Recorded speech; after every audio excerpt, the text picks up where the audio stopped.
Ang mga opinyon at pananaw sa podcast na ito ay tanging mula sa mga host at panauhin at hindi kumakatawan sa anumang organisasyon o kumpanya. Ang mga impormasyon ay para lamang sa layuning pampalibang at pang-edukasyon. Hindi ito dapat ituring bilang profesional na payo.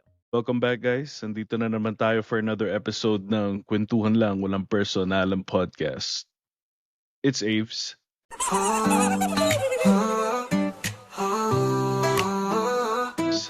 Today is a special episode. Ano tayo ngayon? Halloween episode. Undas episode. And ang guest natin today, nakita yun na before. And na-guest na dito before. And of course, sabi ko invite ko ulit para maging interesting ang episode na to. Without further ado, ang guest ko ngayon, ang nag-iisang Sir Deo. Sir Deo, kumusta?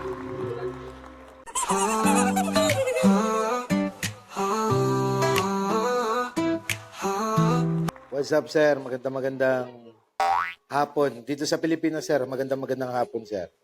Magandang hapon sa inyo, sir. And thank you sa pag-unlock para maging guest sa episode na to. Always naman, sir. Basta ikaw, walang problema, sir. Sana all. Thank you, lakas natin. Sa mga hindi nakakakilala kay Sir Deo, sa siyang battle rap MC, nakikita niyo sigurado yan sa Flip Top. And also, siya ang founder ng BRC. Sir, do you want to tell the viewers, listeners, ano ang BRC? Yung BRC, sir, is sa Bataan Rap Conquer. Dito siya nakabase sa Bataan, sir. And then, Rap Battle League siya dito sa Bataan. Pero, ano na rin siya, umaabot na rin siya ng Central Luzon at sa iba't ibang lugar po, sir. Supportahan nila yung page natin, yan natin sa BRC, sa Facebook and then sa YouTube. Bataan Rap Conquer, sir. Yeah, popost natin dyan ng link ni Sir sa mga channel niya, sa mga Facebook niya, TikTok at saka yan sa YouTube channel. Tignan niyo ang BRC. Bago ang lahat, Sir, naniniwala ba kayo sa multo? Saan po ako naniniwala, sir? Sa multo, naniniwala ba kayo sa multo? Actually, sir, hindi pa ako nakakita ng multo. Pero Okay. siguro may mga nagsasabi at nagpapatotoo. Siguro, sir, naniniwala kasi parang baka nararamdaman kasi yun eh. Pero di pa ako nakakita, sir. Pero taong multo, nakakita na ako. Taong multo. Naniniwala kayo kahit na hindi pa kayo nakakakita ng multo, tama? Oh, sir, kasi kahit hindi ko nakikita, naniniwala ako kasi nasa ano siya eh. Nagbabasa-basa rin ako ng Bible, sir eh. Talagang meron, sir. Oo. Pero siguro, di pa talaga ako nakakita. Wag naman muna sana. Huwag na muna. Sa mga hindi nakakaalam, gumanap din kayo ng multo, di ba, Sir? Isa sa mga patalasta sa TV ba? Sige po, sir. Hindi nga kayo nakakita ng multo, hindi nyo pa na kita eye to eye. Pero meron ba kayong karanasan na close to it? Like, meron ba kayong kwentong multo? May ano ako, sir eh. May mga kwento ako pero hindi ko alam kung yun yung pinaka hindi ko exactly masabi. Kasi yung yung namatay yung mother ko. Plano ko kasi talaga gusto ko magpakita siya ganun. Takot na takot ako sa may kwarto. Pumasok kasi una-una mag-isa ka lang eh. Mag-isa ka lang pa. Tapos wala nang ilaw. Nawala ng ilaw noon that time. Tapos actually kamamatay ng mother ko noon. Pero di naman siya nagpakita. Kumbaga, sabi ko, kung mumultuin mo ako, Nay, lubos-lubusin mo na. Siguro, takot din ako. Kaya ganun, sir. Pero nararamdaman ko kasi, lalo na pag lalo na yung pag tumatayo yung balahibo, gano'n. Baka baka dumaan, gano'n. Ganyan. Yun yung yun yung parang nangyari sa akin. Pero meron ako may mga kwento kasi sa yung mga kaibigan ko na nangyari sa kanila, pero parang in-ignore ko lang. Pero parang ganito yung nagtatrabaho kasi ako sa Mitsumi, merong nurse doon, may nurse. Tapos yung sa nurse na yon, yung kasama namin sa trabaho, nagkaroon siya ng parang injury. Panggabi yun Panggabi. Kasi may shifting kasi. Nung magpapalitan kami, kasi sabi niya, magpapatingin muna ako sa clinic. Sabi niya. At ko, okay, sige. Walang problema kasi dahil kasi injuries pa. Sa kanya.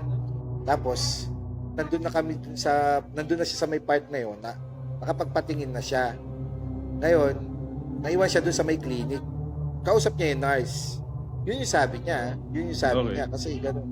Kaya nung nag-deliver ako, kasi isang building lang kasi dinideliveran namin. Kasi yun, maraming building pero isang building lang yung deliveran namin. Nakasalubong ko yung nurse. Wala lang naman sa akin kasi una, nakasalubong ko. Tapos, nung bumalik na kami sa warehouse, sabi ko, nakasalubong ko yung nurse pababa ng hagdan. Pero maraming tao, sir. Maraming tao. Parang break time gano'n. Kasi panggabi kasi yun Kumbaga parang, di ba, pag panggabi, break time, gano'n. Kasi doon ka lang makakapagpatingin sa clinic pag during break time. Ngayon, pag may emergency, mga malalala na yun. Siyempre, gano'n. Ngayon, nakwento ko sa kanya. Sabi ko, kamusta ka? Sabi kong ganyan. Sabi niya, okay. Chinaka ko nung nurse. Sabi ganyan. Tapos sabi ko, nakasalubong kanina yung nurse. Doon na nagtaka. Doon na nagtaka. Kasi kausap niya. Tapos nakita ko din hindi naman kasi ako, unang-una kasi sir, maraming tao siguro, baka namalikmata lang ako. Ayun, nakwento ko nga sa kanya yon yung ganung pangyayari. Pero, hindi ko rin naman kinausap yung nurse na yon kasi, unang-una, wala rin naman akong sasabihin sa kanya. Kasi nga, during break time, nagdi-deliver ako. Siguro baka, hindi ko alam kung yun na yun. Kung siya yun. Out of 10, sir, 10 being the highest, how sure kayo na siya yun? Kahit na hindi nyo kinausap? Kasi sir, siya lang yung duty. Kasi kilala namin yung mga nurse ang nagpapalitan lang ng nurse is 2 sa umaga, 2 sa gabi. Ibig sabihin, I see, okay. Hindi yung kasama niya yung nandoon.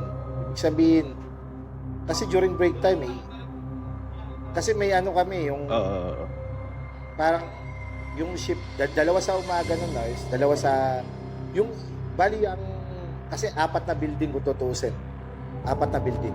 Isa sa COIL, sa SPS, isa sa AB, tapos isa sa PM, gano'n. Tapos bawat lugar may clinic kasi may clinic ba? May tawag dito, may mga lugar para sa nurse. Kasi nga maraming tao. Kasi kung pupunta ka pa ng building ganito na layo-layo ng clinic, dito ka na dun sa may na yun. Dun sa may lugar mo, mas madali, di ba? Tama. 2 lang yung nurse nung gabi, 2 lang din yung nurse nung umaga. Matik. Siya yun, kasi wala naman kaming ibang mga nurse that time. During pa niya ako, sir, way back 2017, parang ganun. Kasi yun yung nagtrabaho ako ng factory o sa warehouse, ganun. Nasabi ko sa kanya, pero di naman din ako kinabahan kasi nga nurse yun Malay ko na. Tama. Nagtataka siya, sino yung kausap niya sa loob, di ba? Wala naman siguro nagpanggap na ibang nurse. Ay, wala talaga kasi di ba sir, ang suot lang naman ng nurse is puti, di ba? Puti lang naman yung Tama. Tapos yung lahat naman ng trabahador doon, nung hindi pa napapalitan yung management doon, lahat naka-color blue. Lahat naka-color blue. Ganon din kami sa warehouse. Lahat kami naka-color blue. Siyempre, siya lang naman yung nakaputi doon na maayos-ayos, di ba? Maayos. Tapos, yung isang nurse nasa kabila. Ganon. Kaya mula noon, hindi na ako nagpapa-shifting ng gabi. Mula noon, hindi ka na nagpanggabi. Oo, hindi na. Kasi mahirap siyang isipin eh. Mahirap siya. Dapat umaga na lang, morning na lang, gano'n. Meron tayong term ata dyan, sir, di ba? Doppelganger. Ewan ko kung familiar kayo sa term na yun. Parang yun, double double ganger. Ganun ba? Oo, doppelganger. Parang ganun yata yun, sir. Pero sabi ko nga, hindi ako kinabahan. Pero, syempre, nung pinag-uusapan na namin, syempre, iba usapan na yun. Pinag-uusapan na namin, syempre, ganun pala yun. Sino yung kausap niya sa loob, di ba? Yung tao nga rin na yun eh. Alam mo ba, yung tao na yun, nalaman niya yun, parang mga ilang linggo lang, nag-resign. Oo. Grabe. Mga Naparesign ilang ng linggo lang, oras. nag-resign. O kaya hindi na rin ako naglakas ng loob na magpanggabi. So, umaga na lang kasi seniority, kumbaga, 'di ba pag may bagong pasok, 'di ba? Pag may bagong pasok, 'di ba parang beginner, parang sophomore siya. 'Di ba? Rookie siya pag bagong pasok. Tusan mo 'yun eh, kumbaga ganun. Ikaw seniority ka, ikaw masusunod, kumbaga, di ako panggabi ah. Hindi ako yung nasa baba, so hindi ako yung magpapanggabi. Sa iyo mapapadpad yan kasi bago ka. Yung maganda sa kwentong yan, sir, yung doppelganger na yan, may recent video ako napanood sa TikTok, ewan ko kung napanood mo na din.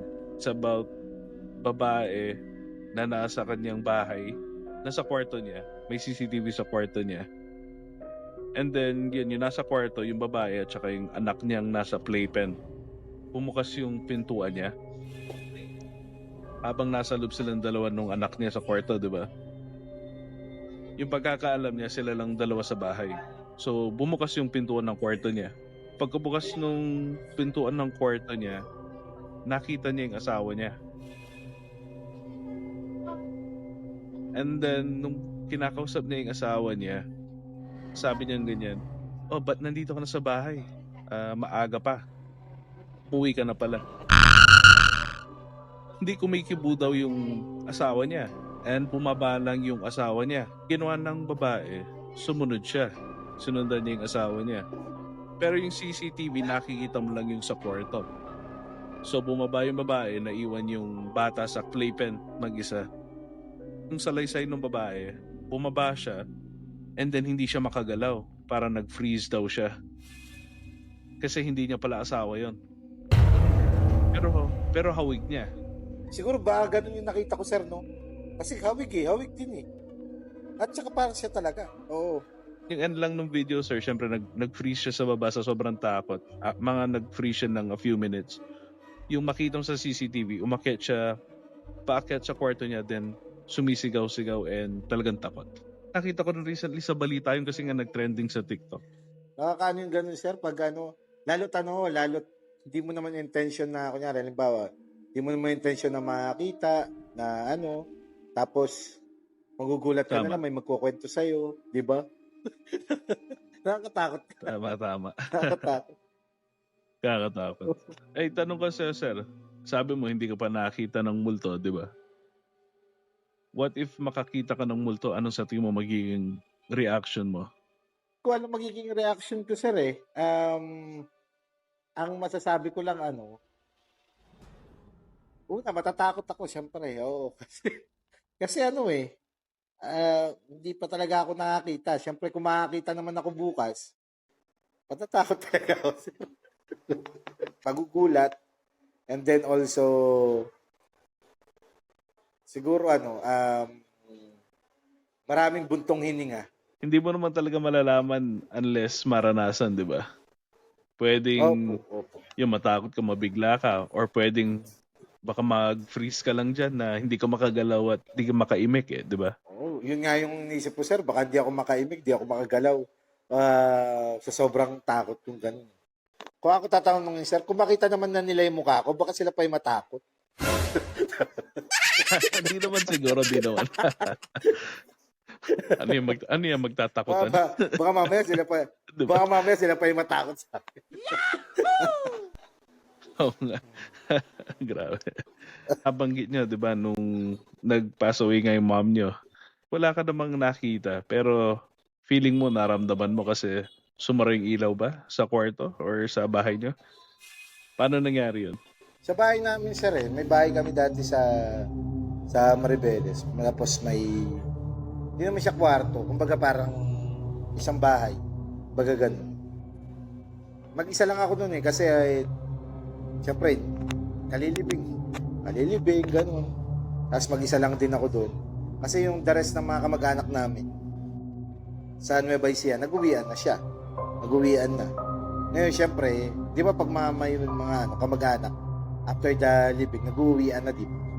Tapos, siyempre ako, kumbaga, ang iniisip siguro ng mga kamag-anak ko, hindi dapat ako matakot kasi una-una nanay ko yun, di ba? Parang ganun. Parang ganun. Tama.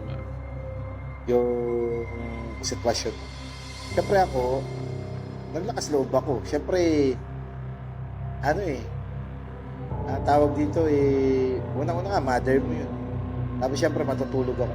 Hindi ako makatulog. Baka nakita ko, binabantay ako. Ganon. Pero, nararamdaman ko kasi tumataas yung balahibo. Tapos bigla nawala ng ilaw. Pero saglit lang, pero nawalan talaga. Sabi ko, ito kaya itulog na lang natin. Paantok muna ako talagang, hindi ko talaga pinapatay yung ilaw kasi pag natutulog ako, pinapatay ko talaga. Pero during that time, hindi ako nagpatay talaga ng ilaw kasi syempre, di ba, malungkot na nga tapos papatayin pa yung ilaw, di ba, ganun. Kaya binuksan ko siya. Tama. Ganun nga yung nangyari. Saglit lang. Siguro baka tinapik lang ako, ganun. Oo.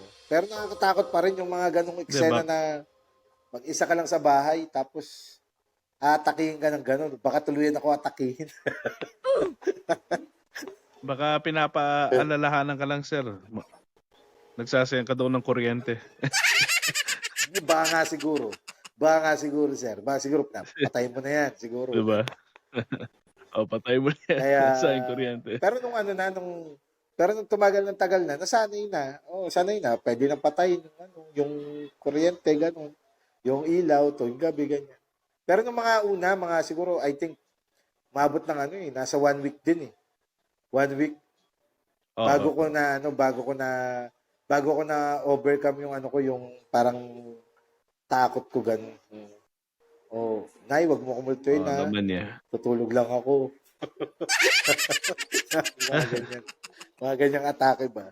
Mula pagkabata, hindi ka ba na-curious? Parang sinabi mo sa sarili mo na, paano kaya buksan yung third eye? Never ka ba naging curious sa paranormal? Una-una, sir, sabi ko nga wala akong idea sa sa mga spiritual something ganun. Napapanood ko na lang okay. siya. Napapanood ko na lang siya talaga sa mga like pelikula, television, mga ganun. Napapanood ko na lang talaga siya. Pero hindi ako nag-attempt Hindi ako nag-attempt na kung meron mang third eye, hindi ako nag-attempt na buksan or siguro baka may mga tao talagang tawag dito, baka may mga tao talaga na nagpapatotoo na meron talaga silang third eye na gano'n. Ako kasi Yeah. Ako parang hindi ako parang unang-una hindi rin ako interesado. Baga hindi ako interesado.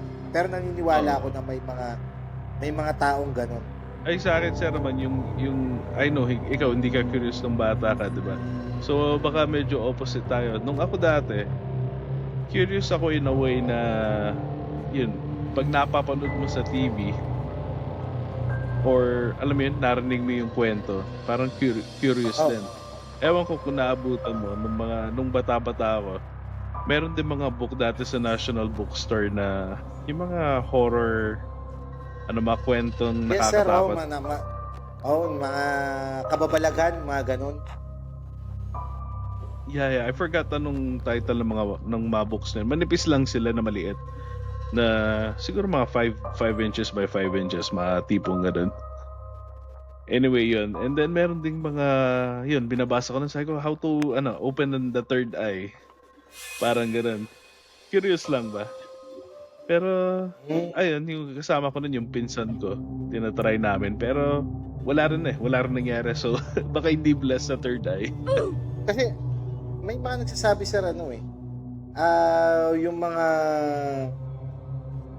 tawag dito, yung mga dinadapuan ba yun? Or mga dinadapuan daw niyan, may nagsasabi na gift daw yan. Tapos yung iba naman, ang sabi naman ng iba, dinadapuan daw sila niyan dahil mahina yung spiritual nila, parang gano'n.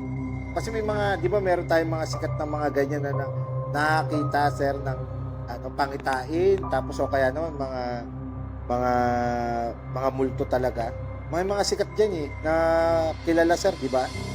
Pero ako naman, sir, meron akong kwento na gusto ko yung share sa'yo, yung naranasan ko.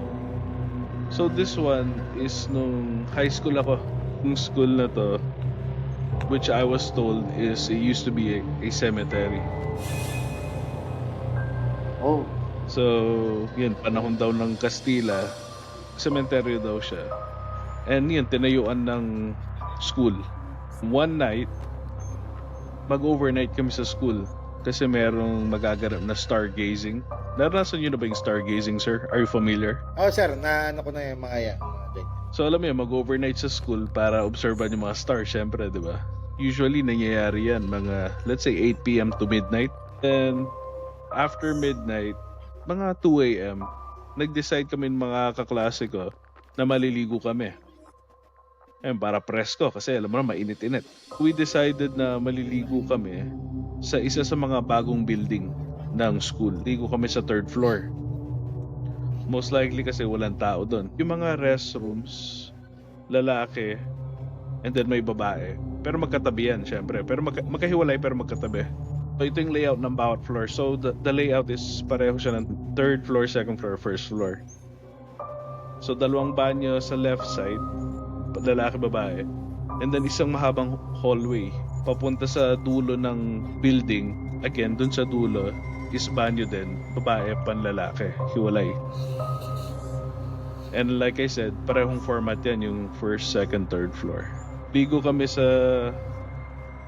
dulong left ng 3rd floor, sa panlalaking bathroom. Habang naliligo kami, sir, biglang may sumigaw. Sumigaw, mga babae, hindi natapos yung shower ng iba. Lumabas kami ng banyo kasi nagulat kami. O, ba't kayo sumisigaw? Sabi namin. Kasi nga yung bathroom lang, katabi lang namin. Sabi lang ganyan. Oh, may multo. So, ewan ko kasi this is how I remember. And yung mga kasama ko din, yun din yung nakita. Hallway na mahabang sinasabi ko. Sa 3rd floor. Sumasara yung ilaw isa-isa na papunta sa amin. And habang sumasara isa-isa yung ilaw, may white figure na parang lumulutang. Okay. And ito yung initial instinct namin. Sumisigaw lahat. Tumakbo na pababa yung iba. So kami, napasunod na din. Tatakbo kami. Ayaw na maabutan nung ano man yun. Pagbaba namin sa 2nd floor, kasi hagdan yan. Kung ano nangyayari sa taas, sa 3rd floor, ganun din yung nangyayari sa 2nd floor. So yung ilaw na yun, ayun, sumasara pa rin isa-isa. Ngayon, mas malapit na ng konti kasi palapit eh. So tumakbo kami sa 1st floor. Ayun na yung ground floor. And grabe, lampas na sa kalahati ng hallway yung figure na yun. And kaming lahat napalabas ng building. Kasi ground floor na yun, sabay takbo. And hindi na kami lumingon. I don't know kung, sabi ko nga, mahirap kung isa lang nakakita, nagkwento, di ba? Pero marami kaming nakakita, at saka same na kwento. Grabe, no? May ganun palang no? May ganun palang no? Yung pangyayari. Minsan talaga pag mga ganyan na nung sa experience, minsan hindi ka maniniwala, pero talaga pag yung kunyari, halimbawa, kaibigan mo na or kakilala mo na yung nagkwento, tapos accurate pa yung pagkakwento, talagang kikilabutan ka. I know, and like I said, iba pa rin yung marami naka-experience.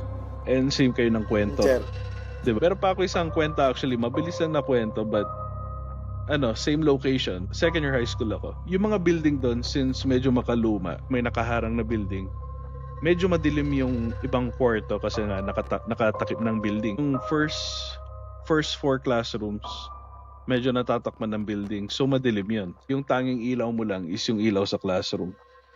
And yung mga classrooms namin nun air-conditioned and well-lighted naman. So nakasara talaga. It's like after lunch, siguro mga 1 p.m. And habang nagkaklase, ang lakas ng sigaw. May mga sumigaw. Maraming tao na sumigaw. Of course, habang nagkaklase, yung tendency is, yung teacher mo and yung mga students, ano yun?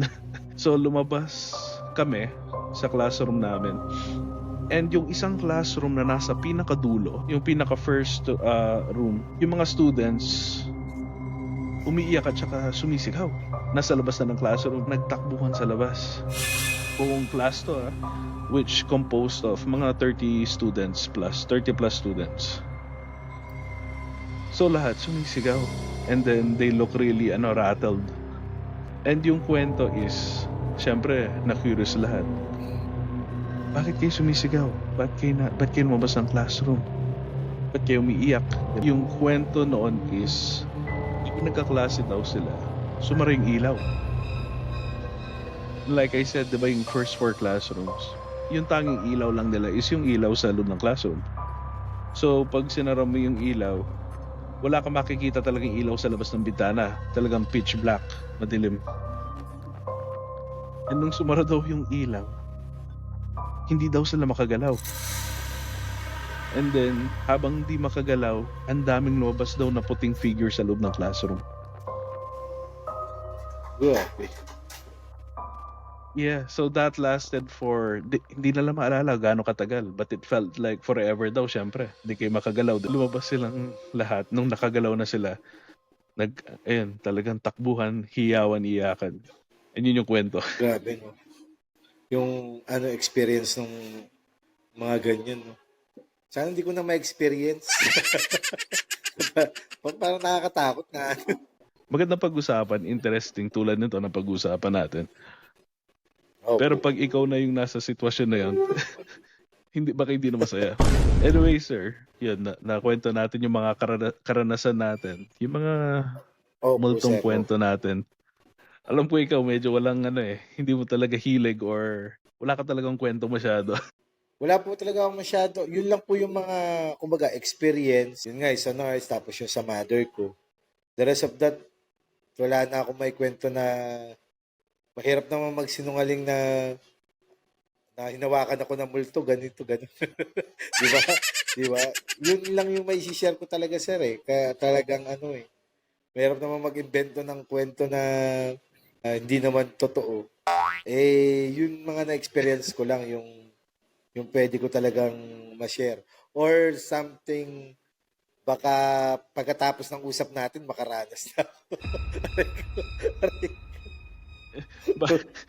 Baka dahil nagsinungaling ka, biglang multuhin ka na mami ang gabi, sir. Mas maganda nang maging honest, di ba? Yun nga, inisip ko eh. Anyways, maraming salamat again, sir. Thank you, Sir Avery. Maraming salamat po. Bago pala nating i-answer, wala ba kayong gustong i-shoutout o i-promote? Siyempre, pinopromote ko yung BRC. Sir, ang event natin, December 20, finals. Finals na siya, kumbaga, last day of the... last month ng event natin yung this coming 2025. Yun. December 20, shoutout ko yung BRC finals, and then also, syempre, Flip Top. Lagi manood ng Flip Top. At syempre, Sir Deo Page. Ayan. Sir Deo Page. Kalokohan ko, dun yung makikita. Kala ko nanonood nga ako ng MMK tuwing nakita ko ibang clip na yun. Kaya nga po. Yun, sa mga listeners, viewers, check niyo yung TikTok page ni Sir Deo tsaka YouTube channel. Supportado tayo lagi dyan. And ayun, Po, sir. thank you again sa mga listeners, viewers. Ito ang kwentuhan lang, walang personalang podcast. KLWP Podcast. We'll see you next episode. Bye-bye.